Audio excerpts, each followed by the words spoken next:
Welcome to the Deep Dive. We're kicking off a brand new series today, That's right. and we're jumping straight into something absolutely foundational for, well, any well-run organization: governance, risk, and compliance, GRC. Yep, GRC. And this is just the first of our deep dives exploring this whole world. Exactly. Think of these chats as your way into understanding this critical stuff. Today, we're focusing specifically on internal control. Internal control.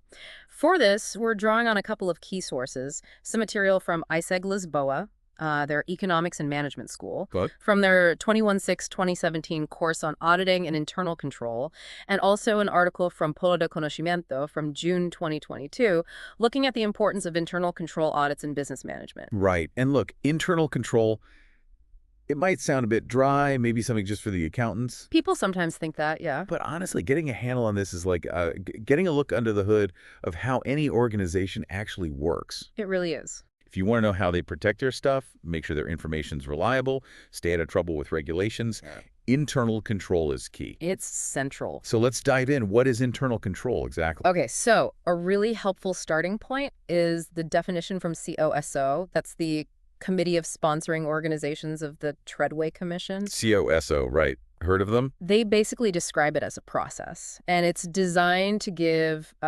reasonable assurance, not absolute, but reasonable assurance Okay, reasonable. about achieving objectives in three main areas: operations, reporting, and compliance. A process. So it's ongoing, dynamic, not just a rule book sitting on a shelf. Precisely, it's active. And the International Auditing and Assurance Standards Board, the IAASB, they echo this in their standard ISA 315. They stress that it's designed, implemented, and maintained by the people in charge, governance, management, other staff, again, aiming for that reasonable assurance about hitting the organization's goals. So it involves everyone, really, top to bottom. That's a key takeaway. It's not just one department's job. Interesting.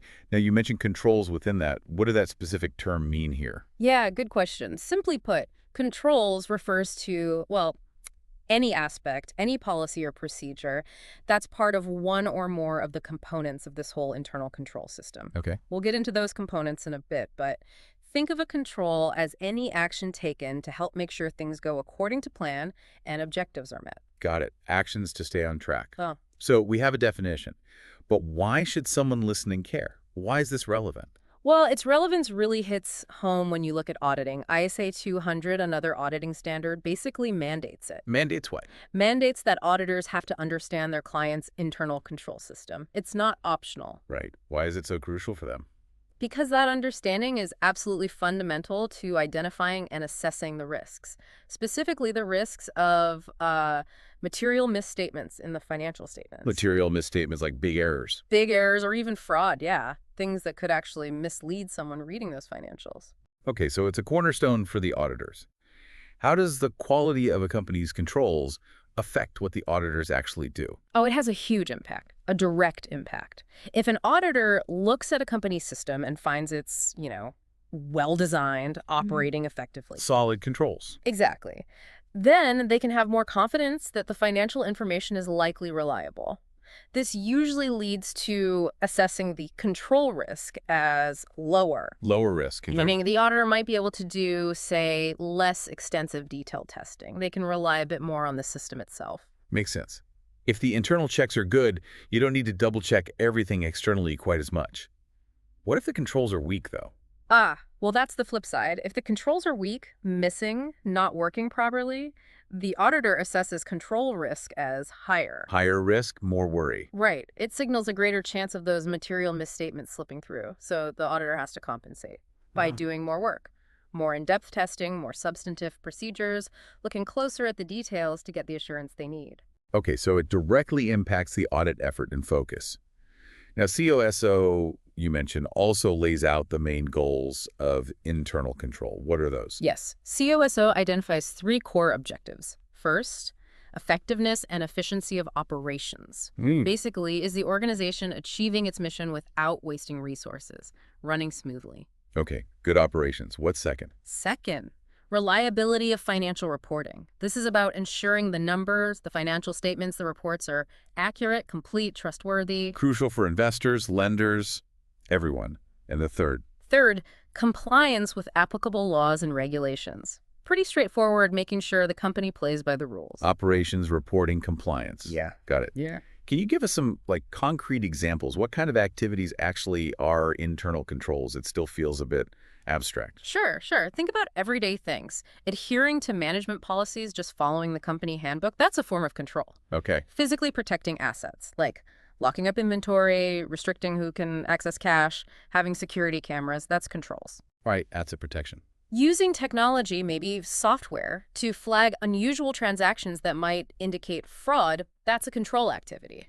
Tech controls. Or just making sure accounting records are accurate and complete, reconciling bank accounts regularly, all examples. So it ranges from policy following to physical security to data checks. Exactly. And think about the benefits.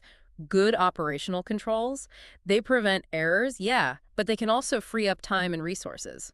Reliable reporting. Wow. That gives management the data they need for good decisions. And compliance keeps you out of trouble. Keeps you out of legal hot water, saves on fines, protects reputation. It lets you focus on the actual business. Makes sense. Now, COSO again, the sources mentioned their framework has 5 interconnected components. What are these building blocks? Right, the 5 COSO components. They're all linked and necessary for effective internal control. First up is the control environment. The environment. Yeah, think of it as the foundation, the overall tone at the top. Management's philosophy, their commitment to integrity and ethical values. The company culture, almost. Very much so. It includes the competence of the people, the organizational structure, how the board oversees things, HR policies. It sets the whole mood for control consciousness. And if that's weak? If the control environment is weak, it seriously undermines everything else.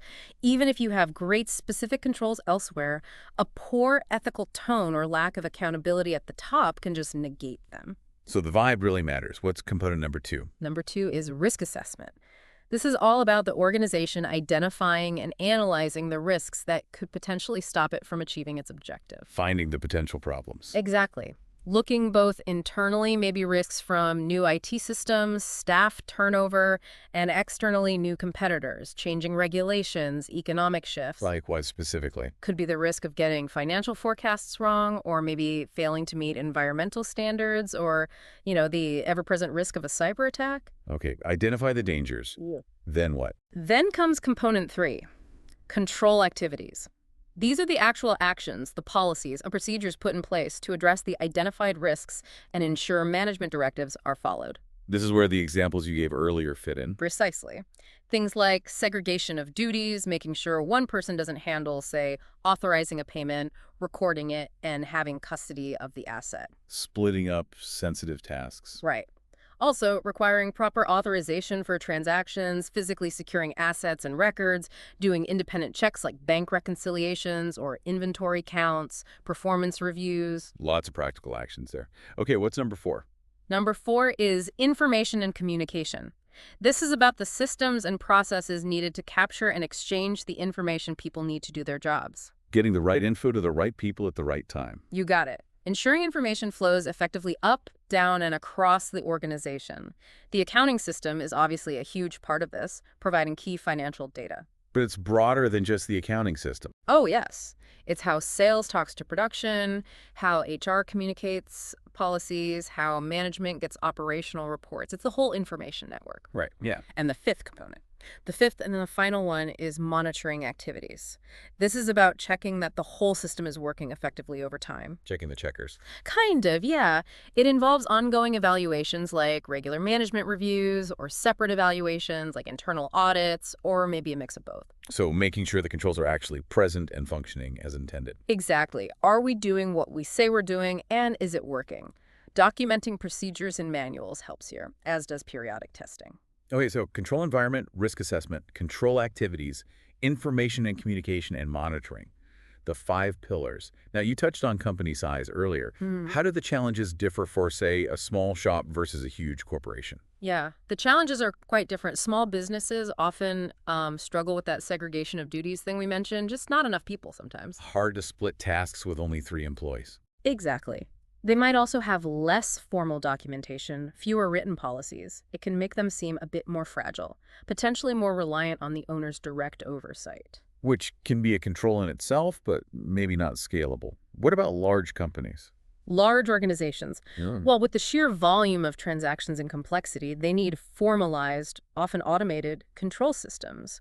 Without robust controls, the risk of significant errors or unreliable financial information becomes really high. Too much going on to rely on informal methods. Definitely. They might use sophisticated IT controls, dedicated internal audit teams, very structured processes across different divisions or countries. Different scales, different approaches. Now, are these systems foolproof? Even the best ones? No, definitely not foolproof. There are always inherent limitations to internal control. Such as. Well, a big one is management override. Management is often in a position to bypass controls if they're determined to, maybe to cook the books or for personal benefit. So the people at the top can break the rules they set. It's a risk. Then there's collusion. Two or more employees working together can often circumvent controls that rely on segregation of duties. Teamwork makes the dream work. For fraud sometimes. Unfortunately, yes.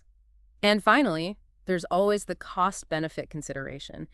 Implementing a control costs time and money. Right. You have to weigh that cost against the benefit, the reduction in risk. It might not make economic sense to implement a control if the potential loss it prevents is tiny compared to the cost of the control itself. Practical reality.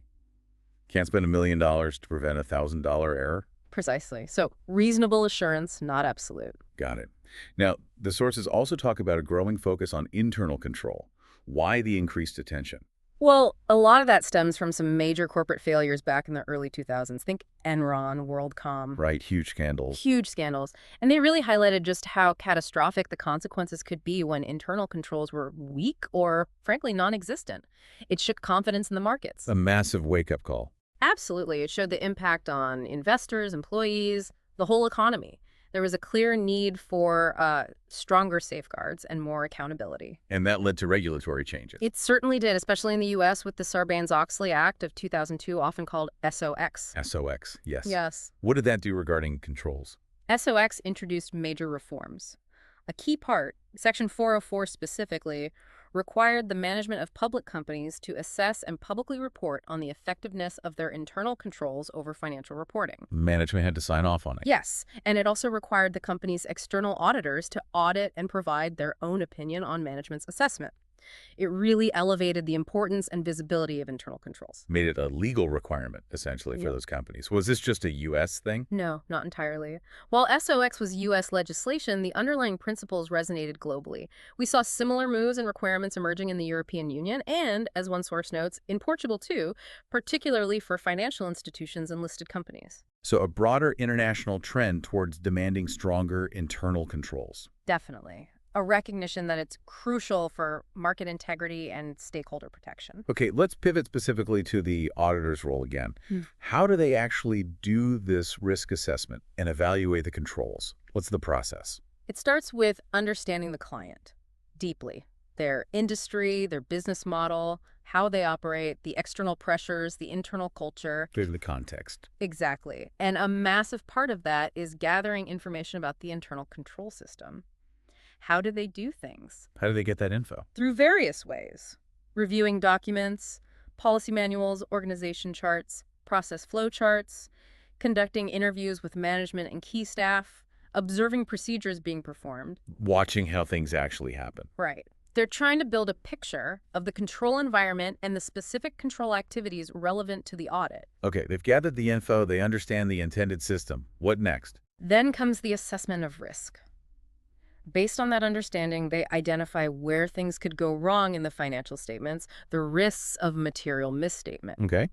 This involves considering both inherent risk, the riskiness of an account or transaction, before considering controls. Like, complex estimates are inherently riskier than simple cash transactions. Exactly. And control risk, the risk that the company's own controls won't prevent or detect a misstatement if one occurs. So inherent risk plus control risk gives you the overall risk picture. It helps paint that picture, yes, identifying where the potential weak spots are that could affect the financials. And then they test those controls. If they plan to rely on them, yes, that's control testing. They perform procedures to get evidence about whether the controls they identified are actually designed effectively and operating effectively. How do they test them? What does that look like? It can involve inspecting documents for evidence of the control being performed, like seeing signatures for approval, reperforming the control themselves to see if they get the same result, observing employees performing the control, asking questions. A common technique is a walkthrough, where they trace a single transaction, say, a sale from its very beginning all the way through the system to how it ends up in the financial statements, checking the controls at each step. Following the breadcrumbs. Sounds thorough. And what do they do with the results of these tests? The results directly impact the rest of the audit plan, specifically the nature, timing, and extent of their substantive procedures. Substantive procedures, that's the detailed checking of the actual numbers. Yes, testing account balances, transaction details, analytical reviews. If the control testing shows the controls are strong and reliable, meaning control risk is low. They can do less substantive testing. Potentially, yes. They might be able to reduce the sample sizes for detailed tests or perform certain tests at an interim date instead of year-end. And if controls are weak? If control risk is high, they can't rely on the controls, so they have to gather more evidence directly from the account balances and transactions. This means more extensive, more rigorous substantive testing, usually closer to the year-end. It all links together. The strength of the controls dictates the intensity of the final audit checks. Now, one source mentioned auditors giving recommendations. How does that work? Right. Auditors are often in a great position to see where controls could be improved. It's common practice for them to provide these suggestions to management. Not in the main audit report. Usually not in the formal audit opinion itself, but in a separate letter, often called a management letter or internal control letter. It points out weaknesses they observed and offers constructive recommendations. So it's adding value beyond just the opinion. Definitely. And the DialNet source connects this nicely to the idea of continuous improvement. It mentions the Deming Cycle Plan-Do Check Act. PDCA cycle, yeah. The recommendations fit into that cycle. The ACT phase is about taking action on findings to make things better, embedding that improvement mindset in the company culture. The auditor's letter can be a catalyst for that ACT phase. Helping the company get better over time. That's good. Finally, the DialNet source also brought up ethics. Why is that important here? Hugely important. It emphasizes the need for a strong code of ethics, particularly for auditors, but really for everyone involved. This code fosters an ethical culture. And builds trust. Absolutely. Trust is built on ethical behavior. The code usually outlines key principles: integrity, objectivity, professional competence, and due care, confidentiality, professional behavior. The core values. Exactly. The honesty and integrity of auditors, both internal and external, provide the foundation for others to rely on their work and judgments about controls and financial reporting. Without that ethical underpinning, the whole system loses credibility. It really does. So wrapping this up then, internal control is clearly much more than just ticking boxes. Far more. It's truly the bedrock. Good governance, effective risk management, they both stand on the foundation of strong internal control. Doesn't matter if you're big or small, public or private. And understanding these ideas, even just the basics we've covered, gives you, well, a much better insight into how organizations actually function and protect themselves. It really does demystify things a bit. Makes you think, maybe, about the controls in your own workplace. Right. Or even in your personal life, how you manage your own risks and assets. That's a great way to think about it. It applies everywhere. And speaking of more to explore, we hope everyone will join us for our next deep dive. We'll be tackling another key piece of this whole GRC puzzle. Looking forward to it. So until then, maybe ponder this. In our world today, which feels increasingly complex, maybe even a bit unstable at times, how confident are we in those often invisible frameworks of internal control, the ones holding up the organizations we interact with every day? A very pertinent question. Definitely something worth thinking about. That brings us to the end of this first GRC Deep Dive. Thanks for joining us. Thanks, everyone. We'll talk to you next time on The Deep Dive.